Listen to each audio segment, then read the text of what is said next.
प्रणिपत्य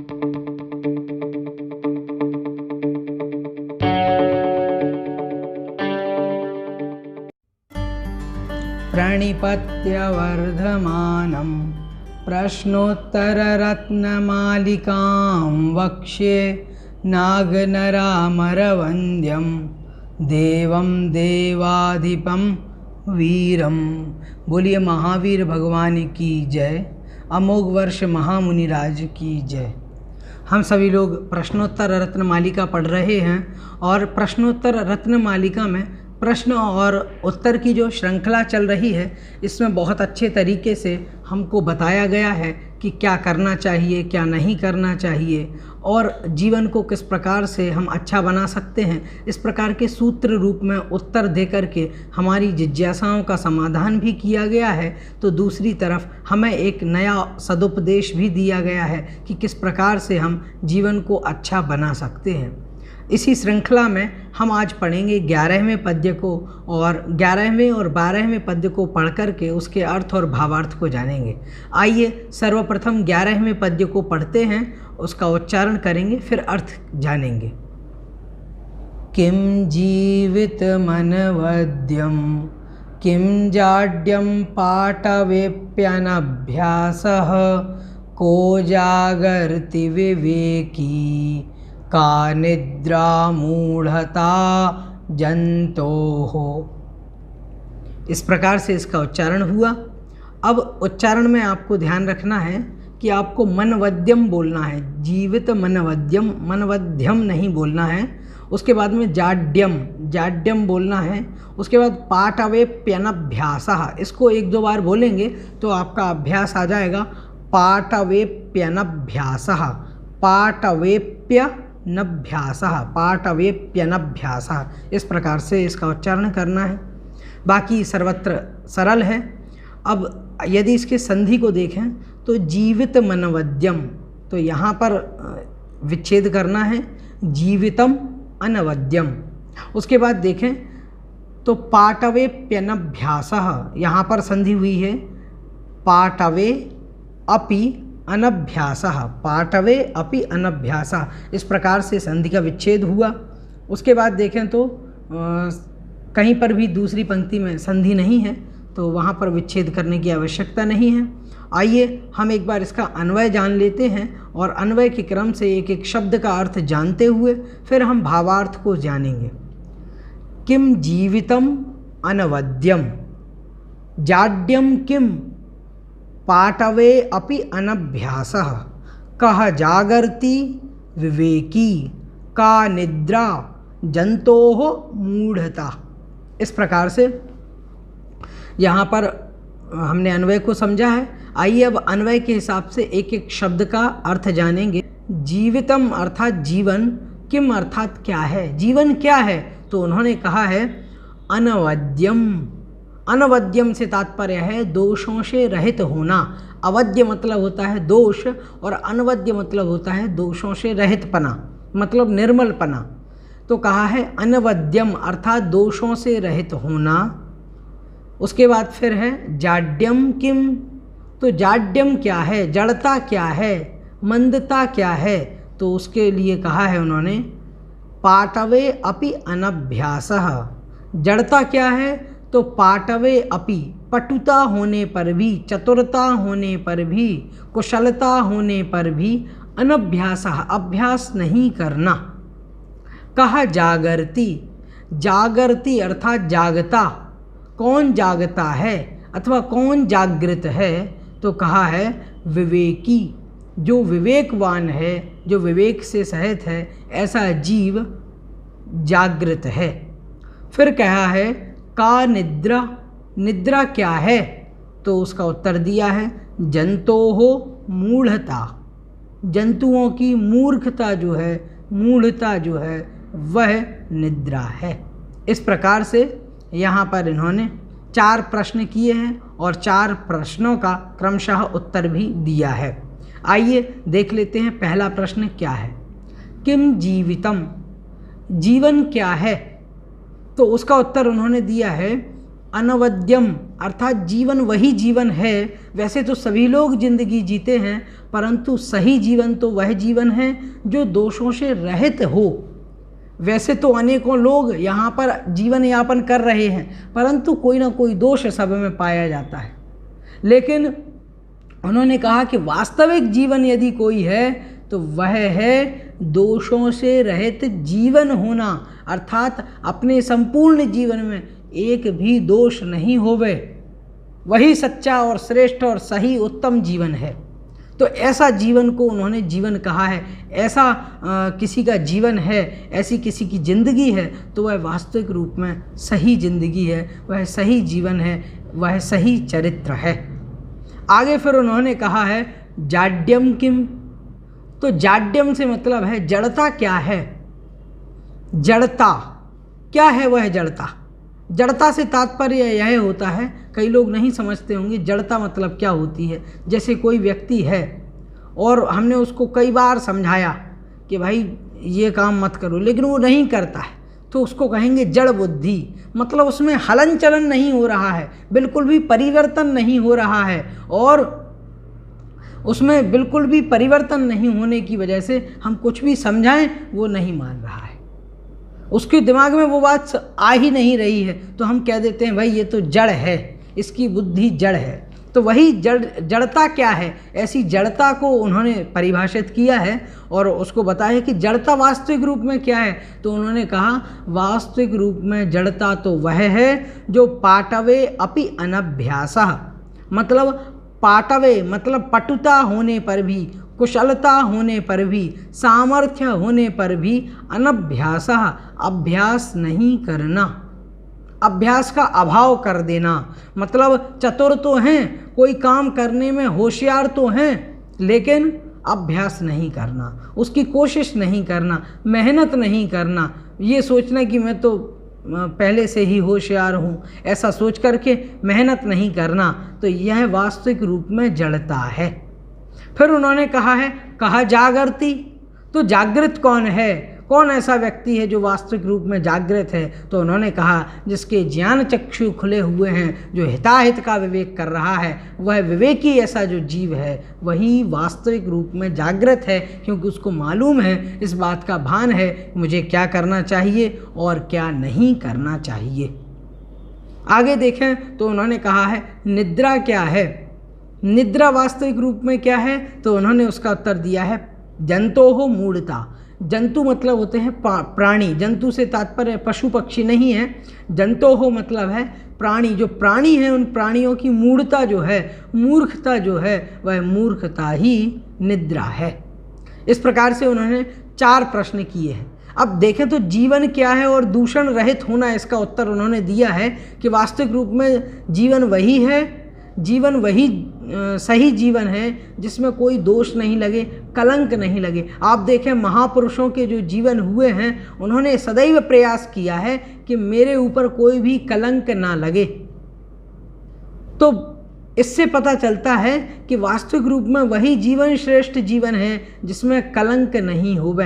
हमें प्रयास करना चाहिए कि हमारे जीवन में, हमारे चरित्र पर, हमारे ऊपर किसी भी प्रकार का कोई कलंक ना लगने पाए, कोई दोष ना हो पाए कि कोई यह कह सके कि भाई ये वो व्यक्ति जो था वह तो अत्यंत दूषित था, उसका मन दूषित था, उसका वचन दूषित था, उसके काम बड़े ही दूषित थे। इस प्रकार से यदि कोई कहता है तो समझ लेना वह जीवन जीवन नहीं है, क्योंकि इस संसार में हर एक समय में लोगों की उत्पत्ति हो रही है और प्रति समय लोग मृत्यु को प्राप्त हो रहे हैं। कोई बड़ी बात नहीं है लोग जीवन जी रहे हैं या मर रहे हैं, लेकिन विशेषता उनकी है जो इस संसार में दोष निर्दोष रूप से दोषों का अभाव करके जीवन को जी रहे हैं। संपूर्ण जीवन में कोई भी दोष जिनके चरित्र पर नहीं लगा हो, ऐसे लोगों का जीवन ही वास्तविक जीवन है। हमें ऐसे जीवन को जीने का प्रयास करना चाहिए ताकि हमारे चरित्र पर किसी प्रकार का दोष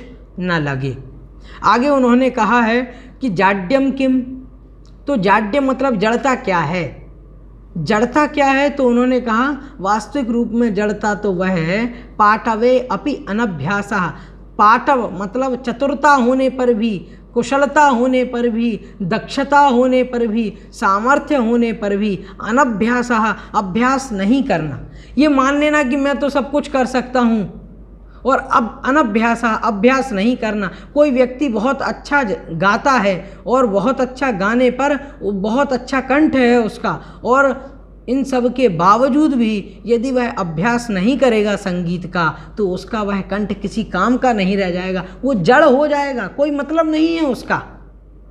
क्यों? क्योंकि इतनी मधुर आवाज़ जो थी वो उसने व्यर्थ कर दी, अभ्यास नहीं किया, संगीत सुर लय ताल और छंद को नहीं जाना, तो उसके कारण से उसकी वह आवाज़ भी किसी काम की नहीं। और भी कई सारी चीज़ें हैं, हम अपने संपूर्ण सांसारिक जीवन में देखें, कोई भी कार्य है तो उसमें अभ्यास तो करना ही है। यदि हम कितने भी कुशल क्यों ना हो जाएं, कुशल होने पर भी हमें उसका अभ्यास निरंतर करना ही चाहिए। कई लोग ऐसा सोच लेते हैं कि अब तो मैं बहुत होशियार हूँ, अब मुझे सब कुछ आता है, ऐसा सोच करके वह अभ्यास नहीं करते। लेकिन नहीं, अभ्यास निरंतर करना चाहिए, हर एक चीज़ का अभ्यास करना चाहिए, चाहे वो सांसारिक कार्य हों अथवा धार्मिक कार्य हों। हर एक कार्य का यदि हम अभ्यास करेंगे तो हर एक कर्म में हम कुशल हो जाएंगे। और यदि अभ्यास नहीं करेंगे तो वह वास्तविक रूप में वही जड़ता है, क्योंकि वो जड़ता तो है कि उसकी बुद्धि ही जड़ है, वो कुछ जानता नहीं है, वो कुछ धारण नहीं कर सकता, ग्रहण नहीं कर सकता। गुरुजी ने पढ़ाया है और उसको कुछ समझ में नहीं आ रहा, उसकी तो जड़ बुद्धि है, उसके अंदर तो जड़ता है, लेकिन वो जड़ता तो जड़ता इसलिए है कि उसको कुछ समझ में नहीं आया। और वो व्यक्ति जिसके पास सामर्थ्य है और कुशलता है, दक्षता है, चातुर्य है, और उसके बावजूद भी यदि कोई व्यक्ति अभ्यास नहीं कर रहा है, प्रवृत्त नहीं हो रहा है कर्म में, तो यह समझ लेना कि वास्तविक रूप में जड़ता तो यही है। तो ऐसे आलसी लोगों के लिए उन्होंने कहा है कि जो सामर्थ्य होने पर भी, सब कुछ करने की सामर्थ्य होने पर भी काम नहीं करते हैं और अनभ्यास कर रहे हैं, जो निरंतर अपने काम को छोड़ चुके हैं, ऐसे लोग वास्तविक रूप में जड़ता से भरे हुए हैं। बाद में कहा है जागृत कौन है? जो विवेकी है। वास्तविक रूप में सोने जागने से यहाँ पर अर्थ नहीं लिया गया है, यहाँ पर अर्थ लिया है कि वह व्यक्ति सही रूप में जागृत है जो अपने विवेक का परिचय दे, प्रत्येक कार्य विवेक पूर्ण रूप से करे। पहले भी हमने पिछली कारिका में पढ़ा था कि को पंडितो विवेकी, पंडित कौन है? जो विवेकी है। और यहाँ पर भी उन्होंने कहा है को जागृति विवेकी, तो उन्होंने कहा कि जो जागृत कौन है, कौन जागता है? जो विवेकी है वही जागता है। बाकी जो विवेक से हीन हैं वो सारे के सारे सो रहे हैं, भले ही वो जाग रहे हैं लेकिन विवेक नहीं है, विवेक का प्रयोग नहीं कर रहे, तो उनका सोना और जागना कोई महत्व नहीं रखता। ऐसे व्यक्ति विवेकहीन जो हैं वे सो ही रहे हैं, ऐसा जान लेना चाहिए। आगे कहा है का निद्रा मूढ़ता जंतो हो, अर्थात निद्रा क्या है? तो उन्होंने कहा कि जंतुओं की, प्राणियों की मूर्खता ही उनकी निद्रा है, क्योंकि निद्रा हो जाने पर वह व्यक्ति कुछ कार्य नहीं कर पाता जो उसको कार्य करना चाहिए। और कभी कभी आपने नींद में देखा होगा लोग बाग, जो लोग जिनको नींद में चलने की या कुछ काम करने की बीमारी होती है, या कभी कभी ऐसा किन्हीं लोगों के साथ में होता है, तो वह नींद में होता है, अबुद्धिपूर्वक होता है। ऐसे जो मूर्ख लोग हैं, जिनकी मूढ़ता भरी हुई है, उनका हर एक कार्य मूर्खतापूर्ण कार्य है, और इस कारण से वह ही उनकी निद्रा है, वह निद्रा में चले गए हैं, क्योंकि बुद्धि उनकी जागृत नहीं है। और बुद्धि जागृत नहीं है तो ऐसे लोग जो मूढ़ता से भरे हुए हैं, जो मूर्खता है, वह मूर्खता ही उनकी निद्रा के समान है, ऐसा उन्होंने कथन यहाँ पर किया है। आइए अब हम इसके बाद अगले पद्य को पढ़ते हैं। अगले जो पद्य में 12वां जो पद्य है उसको समझते हैं। उसके पहले उच्चारण करेंगे, फिर उसके बाद अर्थ को हम जानेंगे। नलिनी दलगत जललव तरलं किं यौवनं धनमथायुः केशशधर करनिकरा नुकारिणः सज्जना एव। इस प्रकार से इसका उच्चारण हुआ। अब उच्चारण के बाद में हम देख लेते हैं कहाँ कहाँ हमें कठिनाई आ सकती है उच्चारण में। तो देखें, यह जो पहला वाला जो पद है उसको हमें तोड़ना है। तो सबसे पहले तोड़ना कहाँ है? नलिनी दलगत जललव, लव तक आपको बोलना है। उसके बाद पहली पंक्ति में जब आप बोलेंगे नलिनी दलगत जल लव, यहाँ तक। फिर आपको यहाँ पर रुकना है। उसके बाद फिर बोलना है तरलम किम यौवनम धनमथायुः, इस प्रकार से उच्चारण करना।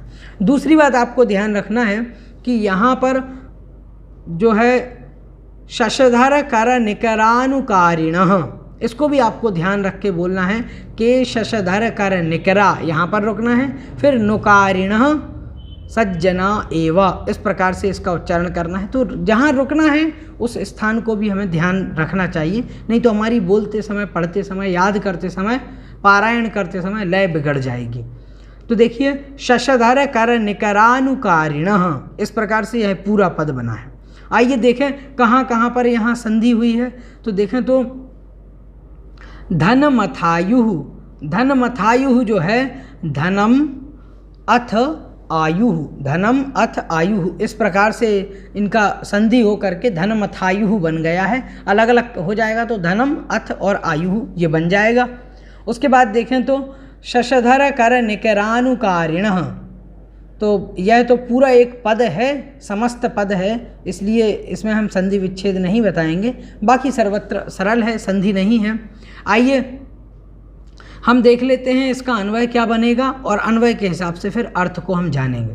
तो इसका अन्वय हुआ है नलिनी दलगत जललव तरलम किम यौवनम धनम अथ आयुः शशधर कर निकरानुकारिणः के सज्जना एव। देखिए पिछले जो पद्य को हमने पढ़ा था उसमें पूरे पद्य में 4 प्रश्नों का उत्तर दिया गया था। इस पद्य में 2 प्रश्नों का उत्तर उन्होंने दिया है। तो पहली पंक्ति में पहले प्रश्न का उत्तर दिया है और दूसरी पंक्ति में दूसरे प्रश्न का उत्तर उन्होंने दिया है। देखें कैसे। तो उन्होंने कहा है नलिनी दलगत जललव तरलम। नलिनी से तात्पर्य लेना है कमलिनी।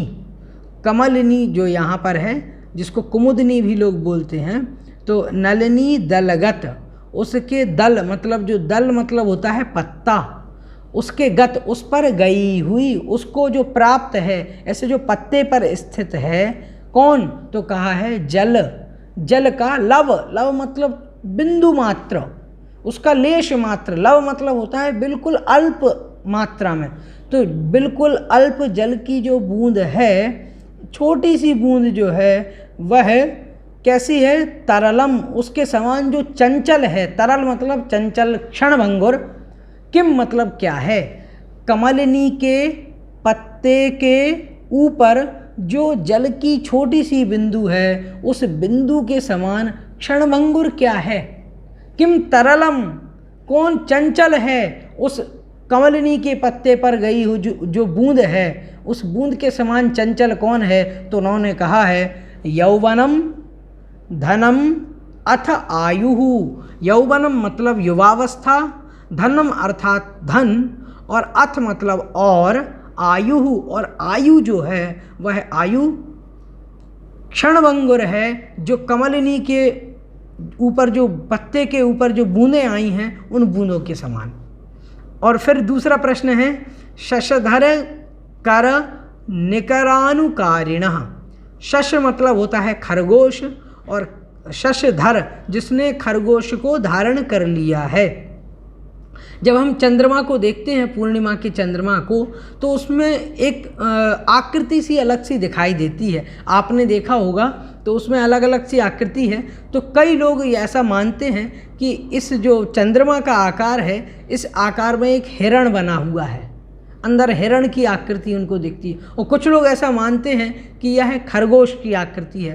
तो अलग अलग प्रकार से मानने से ऐसा कथन किया जाता है। देखें तो उसको चंद्रमा जो है, उस चंद्रमा को शशधर के नाम से भी जाना जाता है, जिसने खरगोश को धारण कर लिया है। मतलब खरगोश का चिन्ह उसमें दिखाई देता है, और इस दिखाई देने के कारण से उन्होंने कहा है कि जिसने खरगोश को अपने अंदर धारण कर लिया है, ऐसा वह शशधर है। तो शशधर कौन है, तो कहा चंद्रमा। शशधर मतलब चंद्रमा, और चंद्रमा के कर, कर मतलब होते हैं हाथ।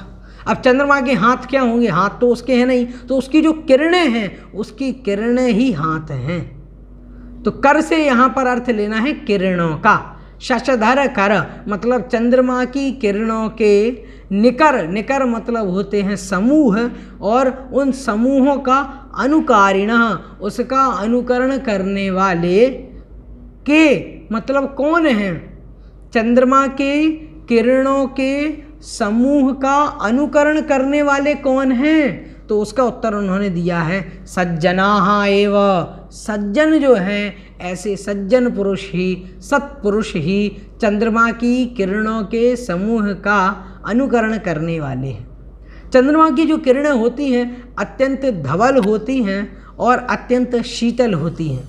तो उन किरणों का जो समूह है उस किरणों के समूह के समान जो अत्यंत निर्मल हैं और लोगों को शीतल हैं, अर्थात लोगों को संतप्त करने वाले नहीं हैं, शीतलता प्रदान करने वाले ऐसे जो लोग हैं, मतलब उसका चंद्रमा की किरणों का अनुकरण करने वाले जो लोग हैं, ऐसे लोग कौन हैं? तो उन्होंने कहा ऐसे लोग सज्जन हैं। जो सज्जन पुरुष हैं वे ही चंद्रमा की किरणों के समूह का अनुकरण करते हैं। अब देख लीजिए, इसका 2 प्रश्न हैं, दोनों प्रश्नों में मैं आपको बता देता हूँ। पहला प्रश्न है कि कमल के पत्ते पर, जो कमलिनी का पत्ता है, उस कमलिनी के पत्ते पर जो छोटी छोटी बूंदें हैं पानी की, उन पानी की बूंदों के समान क्षणभंगुर कौन है? तो उन्होंने 3 इसके उत्तर दिए हैं, यौवन, धन और आयु। और दूसरा प्रश्न है चंद्रमा की किरणों के समूह के समान समूह का अनुकरण करने वाले कौन हैं? तो उन्होंने कहा सज्जन पुरुष ही चंद्रमा की किरणों के समूह का अनुकरण करने वाले हैं।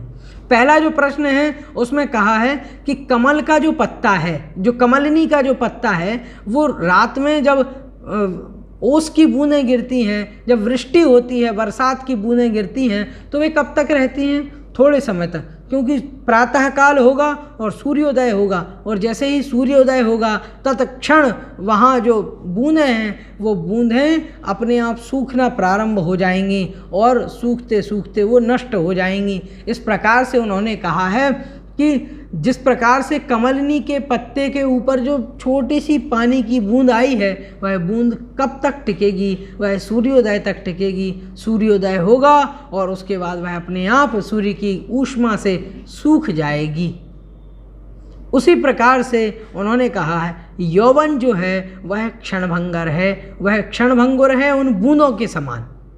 क्यों? क्योंकि यौवन बड़े थोड़े से समय के लिए रहता है, बहुत थोड़े से समय की जवानी है। यूँ तो बड़ा समय रहता है, यूँ तो यौवन का काल बड़ा है, तथापि वह इतनी शीघ्रता से चला जाता है, अनेक कार्य करने होते हैं इस यौवन के काल में ही, और उसकी वजह से यह कब आया और कब गया पता नहीं चलता। वह क्षणभंगुर है। जिस प्रकार वह बूंद कब आई और सुबह होते ही साथ फुर्र से उड़ जाती है, वह बूंद बचती नहीं है उस पत्ते पर, जरा सा समय बीतता है कि वह नष्ट हो जाती है। उसी प्रकार से यह जो यौवन है वह यौवन उसका पता ही नहीं चलता कब आया और कब गया। फिर कहा है धन, धन का भी ऐसा ही है, कब धन आता है कब चला जाता है, ज़्यादा समय तक किसी के पास टिकता नहीं है। बड़े बड़े लोग, बड़े बड़े करोड़पति लोग हुए हैं जिनके पास एक समय अनेकों धन संपदा थी, लेकिन बाद में कुछ समय बाद ही वह फ़कीर हो गए, उनके पास कुछ भी नहीं बचा, उनके खाने के लाले पड़ गए, ऐसी अवस्था भी उनके साथ हो गई। तो यह जो है यह अत्यंत क्षणभंगुर है धन। और बाद में उन्होंने कहा है आयु, जो आयु होती है वह आयु भी अत्यंत क्षणिक है, जो कमलिनी के पत्ते पर पड़ी हुई बूंदों के समान क्षणिक है, क्योंकि आयु का पता नहीं चलता कब आयु प्रारंभ होती है, और इसी संसार में हम घूमते घूमते अपनी आयु को बिता देते हैं, हमें पता ही नहीं चलता कि हमारी कितनी आयु बीत गई और इतने वर्षों में मैंने क्या किया है।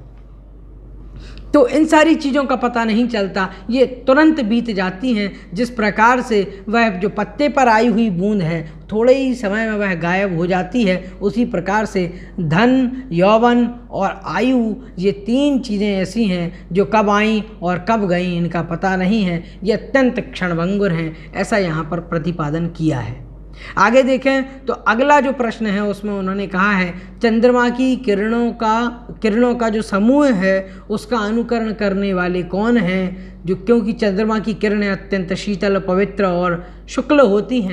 इस प्रकार से जो सज्जन पुरुष होते हैं वे भी चंद्रमा की किरणों के समान शुक्ल और धवल विचारों वाले होते हैं, अत्यंत पवित्र मना होते हैं। और ऐसे जो सज्जन पुरुष हैं वे वास्तविक रूप में चंद्रमा की किरणों का अनुकरण करने वाले हैं। मतलब चंद्रमा की किरणें धवल, शुक्ल और पवित्र तो होती ही हैं, साथ ही साथ में लोगों को आनंददायी भी होती हैं।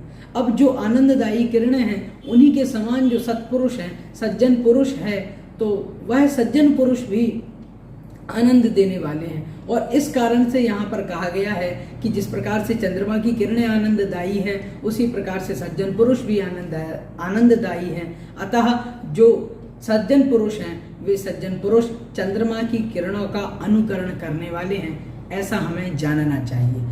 आज हमने जाना कि वास्तविक रूप में यौवन, धन और आयु ये तीनों ही अत्यंत क्षणभंगुर हैं, अतः इनसे हमें लगाव और मोह कम कर देना चाहिए और इनका सही तरीके से प्रयोग करना चाहिए, यौवन का भी, धन का भी और अपनी आयु का भी, जो हमारा जीवन है इसका।